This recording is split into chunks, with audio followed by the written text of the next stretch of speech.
नमस्कार विद्यार्थी मित्रों, हूँ छू धर्मेन्द्र पटेल। धोरण 12 समाजशास्त्रना चैप्टर नंबर 7 ना पाठ 4 में आपનું हार्दिक स्वागत है। अगाऊ विद्यार्थी मित्रों આપણે ચેપ્ટર 7 ના પાઠ 3 તક 3 જે વિડિયો જોયા, પાઠ 1, પાઠ 2 અને પાઠ 3, અને આજે આપણે જે જોવાના છે એ પાઠ 4, જેમાં આગળનો જે આપણો આંદોલન છે એના વિશેની આપણે અહીંયા પાઠ 4 માં સમજ મેળવીશું। 1 થી 3 વિડિયોમાં આપણે સામાજિક આંદોલનની વ્યાખ્યા, એના લક્ષણો, એના પ્રકારો, એનો તફાવત અને પ્રકારોમાં જે 4 મુખ્ય આંદોલનો છે, સુધારાવાદી સામાજિક આંદોલન, ક્રાંતિકારી સામાજિક આંદોલન અને પ્રતિરોધાત્મક સામાજિક આંદોલન, આ ત્રણની વાત કરી અને આજે આપણે 4 જે છે પાઠ આપણો એમાં ચોથું જે આંદોલન છે વિરોધાત્મક સામાજિક આંદોલન, એની વાત કરવાના છીએ। અને સાથોસાથ આ ચેપ્ટરની અંદર જે આખા દેશમાં આપણે જે અત્યારે એક જન આંદોલન થયું છે એવું સ્વચ્છતા આંદોલનની સમજ પણ અહીંયા મેળવીશું। અને અંતે આ આંદોલનોથી સમાજની વ્યવસ્થા પર શું અસર થાય છે, લોકોના જીવન ધોરણ પર શું અસર થાય છે, આ અસરોની વાત પણ અહીંયા આપણે કરવાના છીએ। તો અહીંયા આપણે આ વિડીયોમાં 3 મુદ્દાને કવર કરી લઈશું, જેથી આપને આ ચેપ્ટર અહીંયા આપણું કમ્પ્લીટ થઈ જશે। તો ધ્યાનથી આપણે આ બાબતોને સમજી લઈએ તો આપણે આ મુદ્દાઓની જે પ્રાથમિક સમજ છે એ પ્રાપ્ત થઈ જાય અને ત્યારબાદ તમે ફરીથી આને જાતે સ્વ અધ્યયન કરશો તેની ઊંડી સમજ પણ તમે મેળવી લેશો। હવે આપણે સૌપ્રથમ વાત કરીએ આ ચોથું જે આંદોલન છે આપણું વિરોધાત્મક સામાજિક આંદોલન। અગાઉ આપણે જે જોયું એ પ્રતિરોધાત્મક, કોઈ સમાજમાં ઝડપી પરિવર્તન આવે છે અને એ ઝડપી પરિવર્તન સાથે સમાજના લોકો એ પરિવર્તન સાથે સમાયોજન નથી સાધી શકતા અને એના માટે એ શું કરે છે કે આવું પરિવર્તન અમને જોઈતું નથી તો તેને રોકવા માટે એ પ્રયાસ કરે છે, એટલે એવું આંદોલન પ્રતિરોધાત્મક આંદોલન કહેવાય। હવે પછી જે જોવાના છે તે વિરોધાત્મક આંદોલન છે। અહીંયા વિદ્યાર્થી મિત્રો આ બંને આંદોલનમાં કન્ફ્યુઝ થાય છે। પરીક્ષામાં વિરોધાત્મક પૂછ્યું હોય અને પ્રતિરોધનું લખી દે છે, પ્રતિરોધ પૂછ્યું હોય અને વિરોધનું લખી દે છે। ત્યાં શબ્દની સમજ મેળવી લો, પ્રતિરોધ કરવો, રોકવું, વિરોધ કરવો। આમ પેલામાં પણ આપણે રોકવાની સાથે સાથે વિરોધ પણ થાય છે। અહીંયા રોકવાનો મતલબ નથી, પણ અહીંયા તો વિરોધ જ કરવાનો છે। કોનો વિરોધ કરવાનો છે? તો પ્રવર્તમાન જે સામાજિક સમાજની જે વ્યવસ્થા છે એ પ્રસ્થાપિત વ્યવસ્થાની સામે જ્યારે લોકો એ જે સામાજિક વ્યવસ્થા જે સમાજની છે એ વ્યવસ્થાથી સંતુષ્ટ નથી હોતા અને જ્યારે એ લોકોને અસંતોષની અભિવ્યક્તિ થાય છે ત્યાં એ લોકો એ વ્યવસ્થા સામે જે વિરોધ કરે છે અને સામૂહિક રીતે જે આવો પગલું ભરે છે એવા આંદોલનને વિરોધાત્મક સામાજિક આંદોલન કહેવાય। પ્રોટેસ્ટ સોશિયલ મૂવમેન્ટ કહેવાય વિરોધની।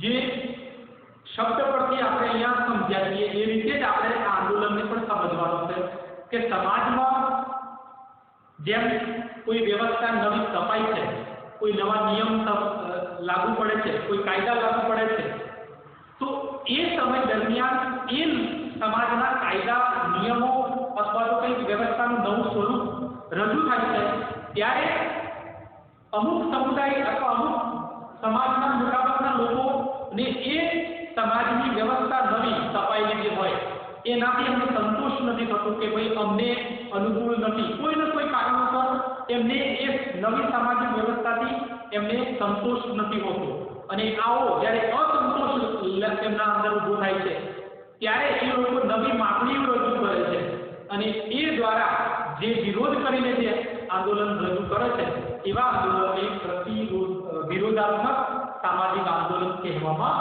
આવે છે। અહીંયા જોઈ લો, પ્રસ્થાપિત વ્યવસ્થાનો વિરોધ કરવો એ આ વિરોધાત્મક આંદોલનનું મહત્વનું લક્ષણ છે। પછી બીજી બાબત, જ્યારે એ જે લોકો છે એ પ્રવર્તમાન જે સામાજિક વ્યવસ્થા છે એનાથી સંતુષ્ટ નથી હોતા પૂરેપૂરા અને એ જ્યારે સંતોષ એમને નથી થતો એટલે શું થાય, અસંતોષની અભિવ્યક્તિ થાય, ત્યારે પણ આ પ્રકારના અસંતોષ અભિવ્યક્ત થાય જ્યારે એમને સંતોષ ન થાય ત્યારે એ સમાજની વ્યવસ્થાનો શું કરશે, વિરોધ કરશે, બળવો કરશે।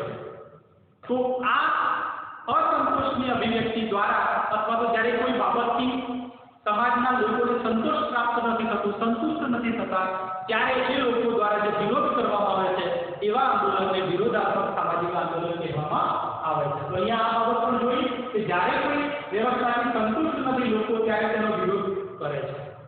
પછી આ જે આંદોલન છે એની અંદર મુખ્ય 3 બાબતો મહત્વની ધ્યાનમાં રાખવાની આવે.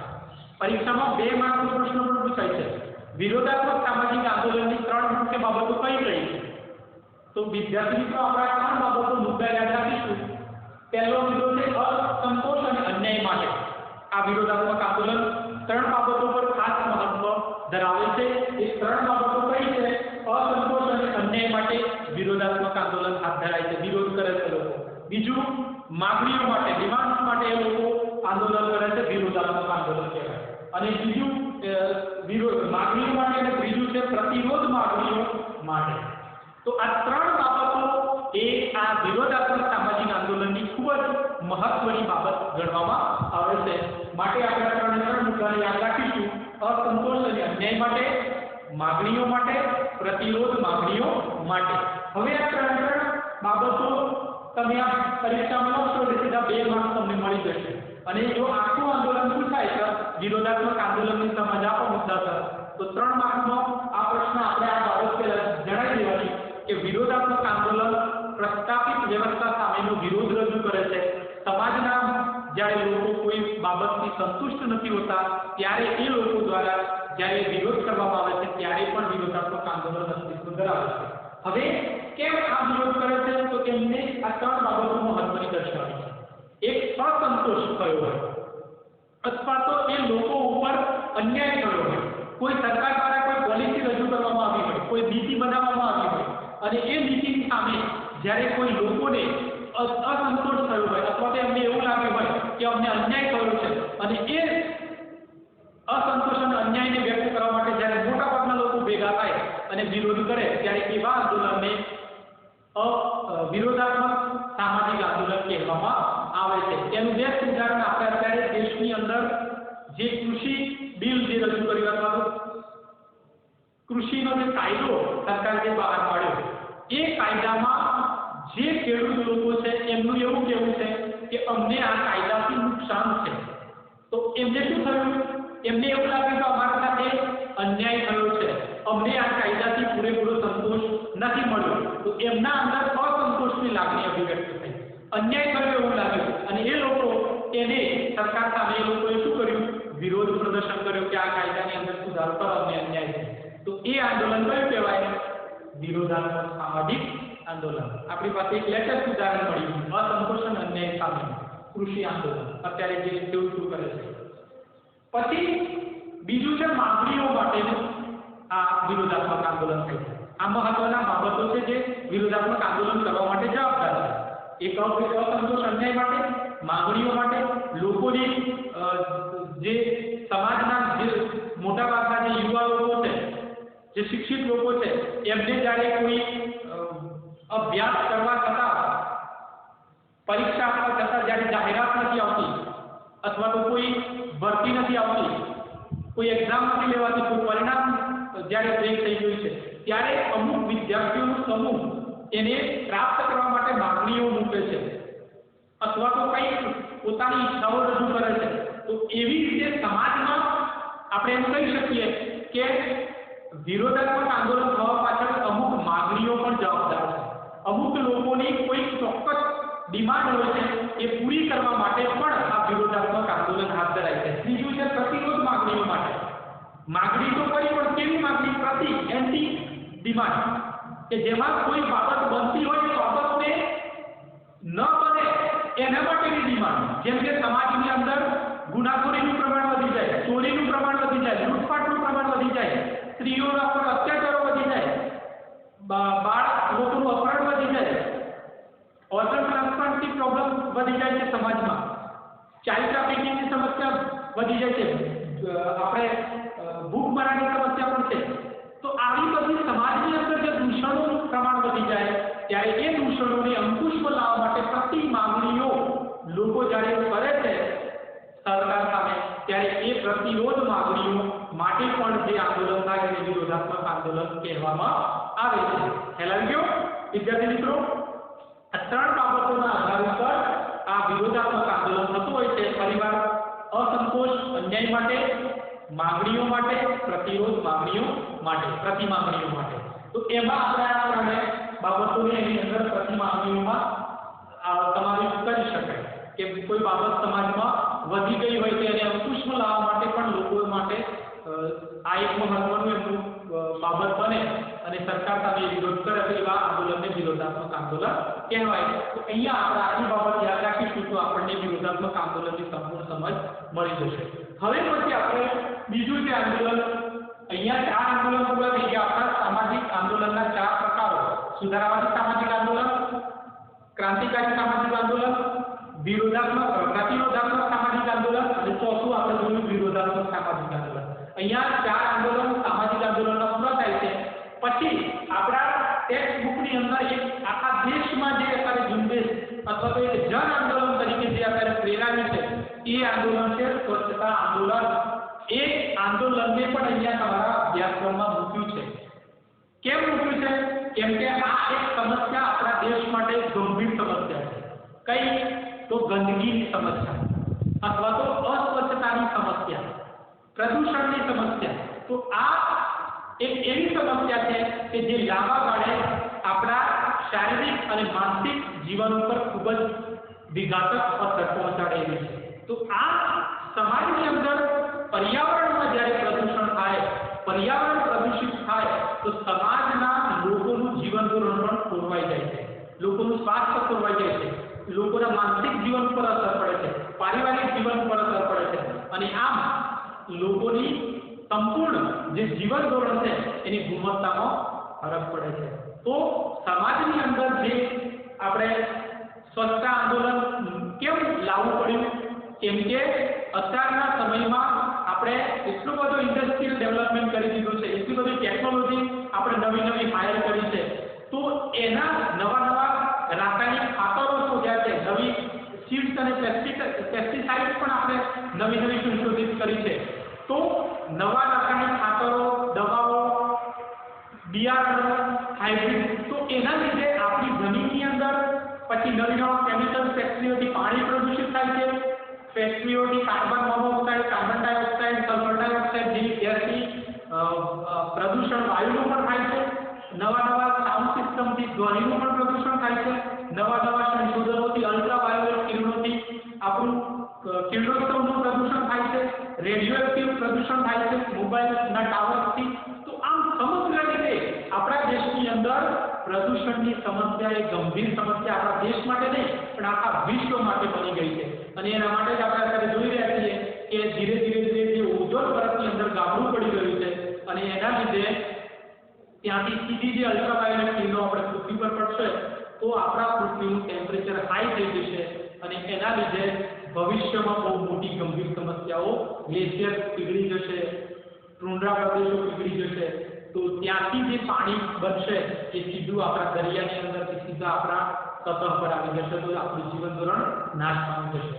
અને આ બધી જે પર્યાવરણના પ્રદૂષણની સમસ્યાઓ છે એ સમસ્યાઓને આપણે જો અંકુશમાં લાવવી હોય, આ બધા ગંભીર પરિણામોને આપણે લાવતા અંકુશ રોકવા હોય તો એના માટે આપણે શું કરવું પડશે?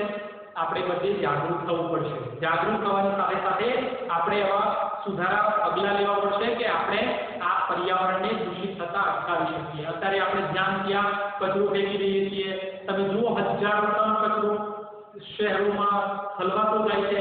એ ઘન કચરામાંથી બધા જ અલગ અલગ પ્રકારના બેક્ટેરિયા અને પોલ્યુશન થાય છે જે વાતાવરણમાં મળે છે એ જ આપણા આરોગ્યને નુકસાન પહોંચાડે છે. પાણીમાં કચરો પડે છે, કેમિકલ પડે છે અને એના લીધે આપણા દેશની અંદર દર વર્ષે હજારો લોકો, લાખો લોકોનું મૃત્યુ થાય છે. અહીંયા આંકડા જોઈ શકાય છે.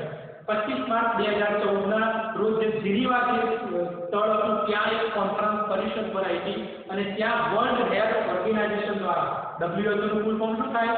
વર્લ્ડ હેલ્થ ઓર્ગેનાઇઝેશન, વિશ્વ આરોગ્ય સંસ્થા દ્વારા તેને આંકડા રજૂ કર્યા કે 70 લાખ લોકો પ્રદૂષિત વાતાવરણના લીધે મૃત્યુ પામ્યા હતા. તમે વિચાર કરો કે જે આપણા પ્રદૂષિત વાતાવરણ જે છે આપણું, જે અત્યારે મેં બધી વાત કરીએ, ધ્વનિ પ્રદૂષણ, વાયુ પ્રદૂષણ, જમીન પ્રદૂષણ, આ બધા પ્રદૂષણો જે અલગ આપણે જે કરીએ છીએ, જેના લીધે 70 લાખ લોકો મૃત્યુ પામ્યા હતા 2012માં. તો આ એક ગંભીર સમસ્યા આપણે જોવા જેવી છે. ત્યારબાદ એક બીજી પણ WHO રિપોર્ટ બહાર પાડ્યો કે જે પાણીના લીધે પ્રદૂષિત પાણી જે છે, ગંદુ પાણી પીવાના લીધે 22 લાખ લોકો ઝાડાથી મૃત્યુ પામ્યા હતા, ડાયરિયા થઈ ગયા હતા. તો વિચાર કરો આ કેટલી મોટી આરોગ્યની ગંભીર સમસ્યા છે. એક બીજો પણ અહીંયા એનો આંકડો રજૂ કરેલો છે કે જે દર વર્ષે શું થાય છે, 5 વર્ષથી નાની ઉંમરના જે બાળકો છે એ બાળકો 18 લાખ બાળકોનું દૂષિત પાણી પીવાના લીધે મૃત્યુ પામે છે આપણા દેશમાં, આપણા વિશ્વની અંદર. તો તમે વિચાર કરો, એક વર્ષની અંદર 5 વર્ષથી નાના બાળકો જે પ્રદૂષિત પાણી છે એવું જો પીવે છે, એના લીધે 18 લાખ લોકો આખા વિશ્વમાં મૃત્યુ પામે, તો આ એક નોર્મલ બાબત નથી, એક ગંભીર સમસ્યા કહેવાય. અને એ ગંભીર સમસ્યાને પહોંચવા માટે આપણા દેશની અંદર એક સકારાત્મક પગલું જો આપણા કોઈ વ્યક્તિ દ્વારા શરૂ કરવામાં આવ્યું હોય તો એ આપણા પ્રવર્તમાન જે માનનીય વડાપ્રધાન છે નરેન્દ્ર મોદી સાહેબ, એમના દ્વારા ભરવામાં આવ્યું હતું. અને સૌપ્રથમ એમને જ્યારે 2014માં ચૂંટાવ્યા ત્યારે ગાંધી જયંતિ જે આવે છે આપણે 2 ઓક્ટોબર, એ દિવસે આપણા દેશની અંદર એમને મહાત્મા ગાંધીની જયંતિ 2 ઓક્ટોબરથી 2014ના રોજથી સ્વચ્છ ભારત મિશનની શરૂઆત કરી છે. અને એ મિશન 5 વર્ષનું હતું અને 2019માં એ 5 વર્ષ પૂરા થયા અને ત્યાં સુધી એમને એક લક્ષ્યાંક રાખેલું કે ભારત દેશની અંદર જે આ પ્રદૂષણની જે સમસ્યા છે, જે સ્વચ્છતા જે લોકોમાં કેળવાય અને લોકો આપણા દેશને સ્વચ્છ ભારતના અભિયાનમાં બનાવીને એ સંકલ્પ સિદ્ધ કરે, એવો સંકલ્પ 2014માં 2 ઓક્ટોબર મહાત્મા ગાંધીજીની 145મી જન્મજયંતિ પર એની શરૂઆત કરી હતી. અને 2019માં 150મી જન્મજયંતિ જ્યારે એમની આવશે 5 વર્ષે, ત્યારે આપણા દેશની અંદર એમને લક્ષ્યાંક રાખ્યું હતું કે સમગ્ર ભારતમાંથી જે પ્રદૂષણની સમસ્યા છે, અસ્વચ્છતાની જે ગંદકીની સમસ્યા છે, એ આપણે દૂર કરી દઈશું. અને એ લક્ષ્યાંક લગભગ પૂરો થવા આવ્યો છે. મતલબ કે મોટા ભાગે એમાં પરિવર્તન લોકોમાં આવ્યું છે. ઘર ઘર શૌચાલય થઈ ગયા છે, લોકો હવે ચૂલાનો કચરો નથી ફેંકતા, થોડી એની સમજ આવી છે. હવે લોકોમાં સ્વચ્છતા અંગેની જાગૃતિ કેળવાઈ છે. ગમે ત્યાં લોકો જે રીતના કચરો ફેંકતા, હવે એમાં પણ સુધારો આવ્યો છે. હજુ અમુક ગ્રામ્ય કક્ષાએ અમુક શહેરોમાં હજી લોકોનું જે માનસિકતા છે તે સુધારવા જેવી છે કે જે સંપૂર્ણ રીતે, જેમ આપણે વિદેશમાં આપણે જોઈ શકીએ છીએ કે જે સ્વચ્છતા માટે લોકો જે પોતે ઝુંબેશ ચલાવી અને જાતે સેલ્ફ ડિસિપ્લિનથી જે સ્વચ્છતા તરફ પગલું કર્યું છે, એવું પગલું આપણા દેશમાં પણ લાવવું પડશે. અને આ પ્રયાસો નરેન્દ્ર મોદીજી દ્વારા જે લાવવામાં આવ્યા એ સાર્થક પણ થયા છે. અને 150મી જન્મજયંતિ આપણા દેશમાં ઉજવાઈ રહી હતી 2019માં એમના 150મી વર્ષગાંઠ. એ નિમિત્તે અલગ સ્વચ્છતાના કાર્યક્રમો, અલગ સ્વચ્છ ભારત મિશનના પોસ્ટર, બેનરો, સ્લોગનો શાળા, કોલેજોમાં, યુનિવર્સિટીઓમાં કોન્ફરન્સ, સેમિનાર, આવું બધું આયોજન કરીને લોકોમાં જાગૃતિ કેળવી છે. અને આમ લોકો જાગૃત પણ બન્યા છે. અને એવી રીતે આપણા દેશમાં જે પર્યાવરણ પ્રદૂષણ અને ગંદકીની જે સમસ્યા છે એને દૂર કરવા માટે લોકોએ એક જન સમૂહ આગળ વધ્યું છે, જેને જન આંદોલન પણ તરીકે ઓળખી શકાય. અને આ આંદોલન એક સુધારાવાદી સામાજિક આંદોલનનું એક દ્રષ્ટાંત પૂરું પાડે છે. સ્વચ્છતા આંદોલન એ કયા પ્રકારનું આંદોલન છે? તો સુધારાવાદી સામાજિક આંદોલન પ્રકારનું આ સ્વચ્છતા આંદોલન ગણી શકાય. અને એ રીતે આ સુધારાવાદી આંદોલનનું એક આ પગલું આપણા દેશમાં આપણા વડાપ્રધાન નરેન્દ્ર મોદી દ્વારા ઝુંબેશ ચલાવવામાં આવી અને લોકોએ આને હાથ ધર્યું છે. લોકોએ એને હાથમાં લઈ અને તેને પૂરો કરવા માટે સંકલ્પ પણ લીધો છે. અને એની અંદર શાળા, કોલેજ, શૈક્ષણિક સંસ્થાઓ, એનજીઓ એ બધી લોકો દ્વારા પ્રચાર પ્રસાર, સંચાર માધ્યમો દ્વારા અલગ રીતે લોકોમાં જાગૃતતા કેળવાય છે. અને અત્યારે આખો વિશ્વ જ્યારે કોરોનાની મહામારીનો સંભળાયો છે ત્યારે પણ અત્યારે સ્વચ્છતા રાખો એ આપણા માટે સૌથી પહેલું પગલું છે. આપણે અત્યારે જોઈ શકીએ છીએ કે કોરોનાથી બચવું હોય તો શું કરવું પડે? તો પહેલા તો આપણા હાથ ધોતા રહેવું પડે. ગમે ત્યાં જઈએ તો કોઈ પણ વસ્તુ લઈએ તો આપણે એને ધોઈને ખાવી પડે. પછી કોઈ બહારની વસ્તુ નહીં ખવાય. તો આ બધું એ આપણા સ્વચ્છતા આંદોલનનો જ એક ભાગ છે. એમ જ આ બધી બાબતો પેલવશું તો પણ આપણે આવી ગંભીર સમસ્યાઓ બીમારીઓથી આપણે બચી શકીશું. તો ભવિષ્યમાં આપણે આગામી નવા કોઈ રોગથી ના સંકળાઈએ એના માટે પણ આપણે આરોગ્ય સાચવવું હોય તો સ્વચ્છતા કેળવવી પડશે. તો અહીંયા આપણું આ સ્વચ્છતા આંદોલન વિશે પરીક્ષામાં જો આપણને પૂછાય તો આપણે સારી રીતે આના ઉપર આપણે લખી શકીએ છીએ, જે તમને પરીક્ષામાં આ એક ખૂબ જ સરસ મજાનો એનો પ્રશ્ન મળી જાય છે. તો આપણને આ 3 અથવા 5 માર્કમાં પૂછાય તો આપણે આને લખી શકીએ. અને અંતે છેલ્લે આપણે એમ કહી શકીએ કે આજે સામાજિક આંદોલન થયા અલગ અલગ પ્રકારના, એનાથી શું સમાજ ઉપર અસર થઈ, લોકોના જીવન ધોરણ પર શું અસર થઈ, તો એમાં આપણે એનું પર ચલો જોઈ શકીએ છીએ કે શું થયું. તો પરિવર્તનની પ્રક્રિયા ઝડપી બની, સમાજમાં સોશિયલ ચેન્જ આવ્યો, જલ્દી સામાજિક પરિવર્તન સમાજમાં જોવા મળ્યું. કોઈ પણ સમસ્યા હોય, કંઈ પણ મૂંઝવણ હોય તો લોકો એનો ઉકેલ લાવે છે અને એમાં ચેન્જીસ લાવે છે, એનો વિરોધ કરે છે. તો સમાજમાં જે સુધારો નતો આવતો એ સુધારો આવવા માંડ્યો. તો સમાજમાં પરિવર્તનની પ્રક્રિયા આ સામાજિક આંદોલન દ્વારા ઝડપી બનેલી જોવા મળે છે. પછી લોકોની અંદર સભાનતા વધી છે, લોકોની અંદર કોન્શિયસનેસ વધ્યો છે. પેલા લોકો નિષ્ક્રિય બનીને બધું જોતા હતા, હવે લોકો કંઈ પણ બાબત બનતી હોય તો એનો સક્રિય રીતે ભાગીદાર બનીને એનો વિરોધ કરે છે. તો લોકોમાં સભાનતા વધી છે. પછી નવી નેતાગીરી ઊભી થઈ, નવા નવા આંદોલનો થાય છે. તો આંદોલનની અંદર નવા નવા નેતાઓની જરૂર પડે છે. તો નેતા કોણ બને છે? સક્રિય રીતે જે સક્ષમ અને બોલી શકે, લોકોનું પ્રતિનિધિત્વ કરી શકે એવા લોકો આવા આંદોલનના નેતા બને છે. તો નવા નેતૃત્વ ઊભા થાય છે, નવા નવા નેતાઓ આવે છે. પહેલાની જેમ એક જ પેઢીના લોકો નેતાગીરી કરતા હવે એવું નથી જોવા મળતું. હવે નવા નવા નેતા, શિક્ષિત લોકો પણ નેતાગીરી કરે છે અને ભણેલા ગણેલા નેતૃત્વ કરશે તો એનાથી શું થશે? સમાજની વ્યવસ્થા, સમાજના સમસ્યાઓથી એ લોકો પરિચિત હશે અને એના દ્વારા એ લોકો સમાજમાં કંઈક ઝડપી કંઈક સુધારો લાવવો હશે, કંઈક સમસ્યાનો ઉકેલ લાવવો હશે તો એ લોકોમાં વધારે સુધારો લાવવા માટેની તીવ્ર ગણી શકાય. ત્યારબાદ વૈચારિક વિકાસ થયો છે, આઈડિયોલોજીકલ ડેવલપમેન્ટ થયું છે, ઇન્ટેલેક્ચ્યુઅલ ડેવલપમેન્ટ થયું છે અને એ રીતે લોકો આવી સમસ્યાઓથી સક્રિય બન્યા છે. સાથે સાથે વૈકલ્પિક ઉપાયોની ચર્ચા થાય છે. કોઈ સમસ્યા છે તો એનો ઉકેલ લાવવા માટે કોઈ ઉપાય છે તો એમાં સુધારો નથી લાવી શકાયો, એનો વૈકલ્પિક ઉપાય શોધી લે છે, ઓલ્ટરનેટિવ એનો સોલ્યુશન લાવી દે છે. તો આવી રીતે આ આંદોલનથી લોકોમાં નવા નવા ઉપાયો અને એને ઉકેલ લાવવા માટે એમના વિચારો વધ્યા છે. અને છેલ્લે આપણે એમ કહી શકીએ કે જો આવા આંદોલન થતા રહેશે તો સમાજની અંદર જે સમસ્યાઓ, દૂષણો, જે જૂની પુરાણી જે માન્યતાઓ હતી એમાં બદલાવ આવતો જશે અને સમાજમાં એક ઝડપી પરિવર્તન થશે. તો આમ આપણે એમ કહી શકીએ કે સામાજિક આંદોલન એ સમાજમાં કંઈક નવી પ્રેરણા પૂરી પાડે છે, નવું કંઈક સમાજમાં બદલાવ લાવવા માંગે છે. અને આમ ઓવરઓલ આપણે સામાજિક આંદોલનની વાત કરીએ તો સામાજિક આંદોલનથી નવી નેતાગીરી ઊભી થાય છે, નવું નેતૃત્વ થાય છે, સમાજની નવી વ્યવસ્થા બદલાય છે, જૂની વ્યવસ્થા બદલી નખાય છે, નવી વ્યવસ્થા પણ આવે છે. પછી કોઈ અસંતોષનો અન્યાયની માગણી થતી હોય તો એના સામે લોકો વિરોધ પણ કરે છે. આમ તમામ ક્ષેત્રમાં લોકોની સક્રિય ભાગીદારી વધી છે અને લોકો જાગૃત બન્યા છે અને એના લીધે સમાજની વ્યવસ્થામાં બદલાવ આવ્યો છે.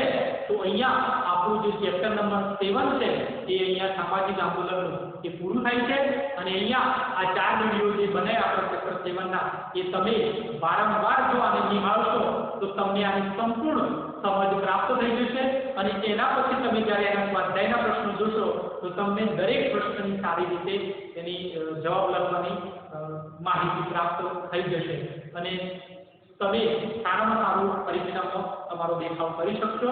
તો આ ચેપ્ટરના જે પણ આપણા અગાઉ 3 અને આ ચોથો વિડીયો બન્યો એને જોતા રહો. એની અંદરથી જ પ્રશ્નો પૂછાવાના છે. તમને મેં દરેક જગ્યાએ જે મુદ્દો ચલાવતો હોય એમાંથી તમને મેં કહ્યું છે કે એમાંથી પ્રશ્નો નીકળે છે. જેમ કે અહીંયા એક બીજો પ્રશ્ન અહીંયાથી 2 માર્કનો બને છે કે સ્વચ્છ ભારત અભિયાનની સ્વચ્છતા આંદોલનની શરૂઆત ક્યારે અને કોને કરી? તો આપણે 2 ઓક્ટોબર 2014 થી 2 ઓક્ટોબર 2019 સુધી ગાંધીજીની 145મી જન્મજયંતિથી શરૂઆત આપણા માનનીય વડાપ્રધાન દ્વારા કરવામાં આવી હતી અને 150મી જન્મજયંતિ એ 5 વર્ષ પૂરા થાય છે અને આ સ્વચ્છ ભારત મિશન એની આ રાખવામાં આવ્યું હતું. આમ બે માર્કના આવા પ્રશ્નો પણ પૂછાય છે. આ પ્રશ્ન પણ પૂછાય પરીક્ષામાં, સામાજિક આંદોલનની અસરો જણાવો 2 માર્ક આપણે આ અસરો જણાવી શકીએ. તો આવી રીતે તમે અભ્યાસ કરશો તો તમને દરેક પ્રશ્નનો જવાબ મળી જશે. તો અહીંયા તમે ફરીવાર આ ચેપ્ટરના વિડીયોને અભ્યાસ કરશો તો તમને એની સંપૂર્ણ સમજ મળી જશે. તો ત્યાં સુધી આભાર.